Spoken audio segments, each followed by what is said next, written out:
Okay, let's go over the answers for graphing slope-intercept form, right? The first time we're ever doing this. So at the top, they just have some ones that want you to identify the slope or the y-intercept, right? So that first one, y equals mx plus b, the slope there's no numbers, right? But the slope is always represented by m. So slope is m. Anytime you see m in math from now on, you should think slope, right? Same thing then for number 2. They ask you for the y-intercept. The y-intercept is always going to be b. So anytime you see b, you should think y-intercept. Right? When you go to actual numbers going across, y equals 1/2 x plus 3. The y-intercept is 3, just 3. Okay? So just put 3. And then, of course, the next one, y equals 1/2 x plus 3, asks you for the slope. That one would be 1/2. Again, don't put the x when they ask you for the slope. The slope is just the number, so it's just 1/2.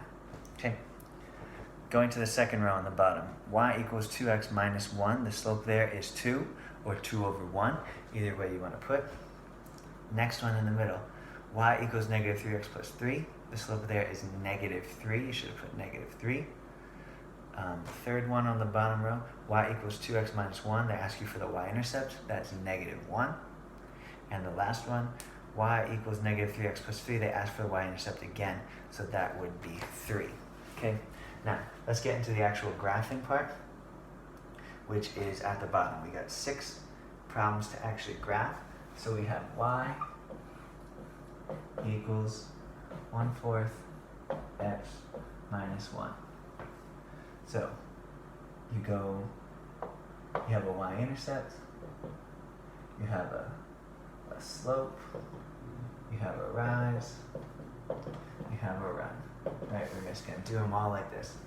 In this one, the y-intercept would be negative 1, the slope would be 1/4, which means you have a rise of 1 and a run of 4. So you want to go to negative 1 on the y-axis, so it's going to be right there. You want to go up 1 over 4. Do it again, up 1 over 4, up 1 over 4. You don't have enough space to do that, I don't think, but I do. And then, of course, that means you can go down 1 and left 4, down 1 and left 4. And you see that forms a nice straight line. Nice straight line. Right? You should see that every time. Yours should look very similar to mine. It's got to be a positive slope going in that direction, right?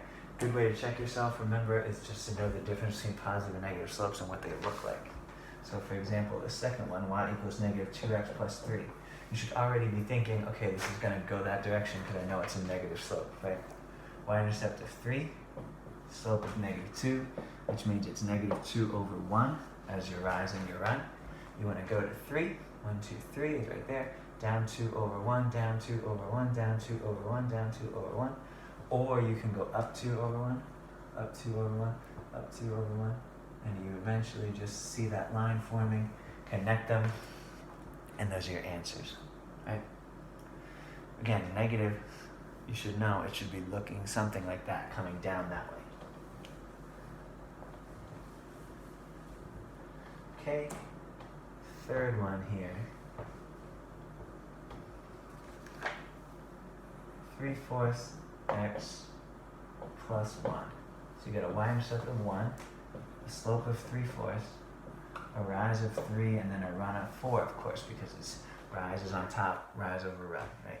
So you want to graph the first point of 1, you want to go up 3 over 4, do it again, up 3 over 4, again, up 3 over 4, or you can go the opposite direction. So it would be down 3 over 4, down 3 over 4, and you see that line start to connect. You connect them, you got an answer, right? The answer is the line, okay? The answer is the line.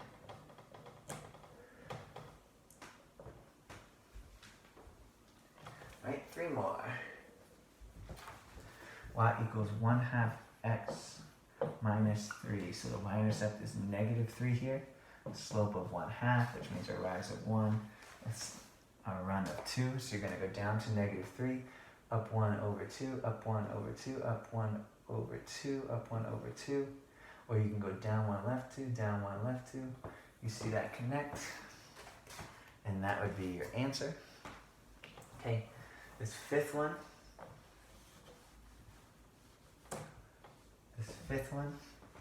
is a little tricky, but not that much. Negative x plus 2. Obviously the y-intercept here is 2, right? What number is in front of that x? There's an implied negative 1 there, right?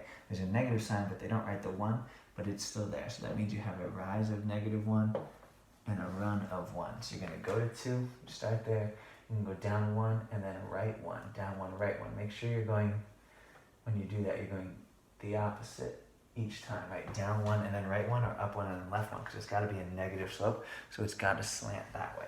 Just make sure you're keeping that in mind, okay? So your line should look something like that, going up, going down from left to right. Okay, last one.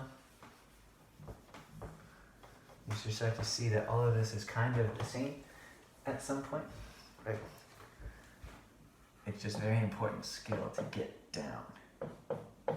Y equals 3 over 2x plus 4, that means you have a y-intercept of 4, or a slope of 3 over 2, that means a rise of 3, a run of 2, right?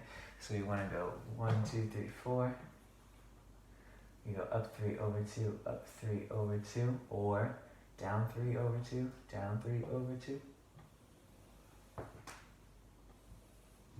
Right?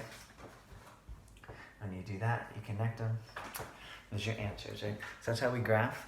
That's how we graph. You're going to make sure that we're graphing properly. Always do a little check of yourself at the end and make sure your line's positive when it's supposed to be, negative when it's not supposed to be. But again, that's how we graph.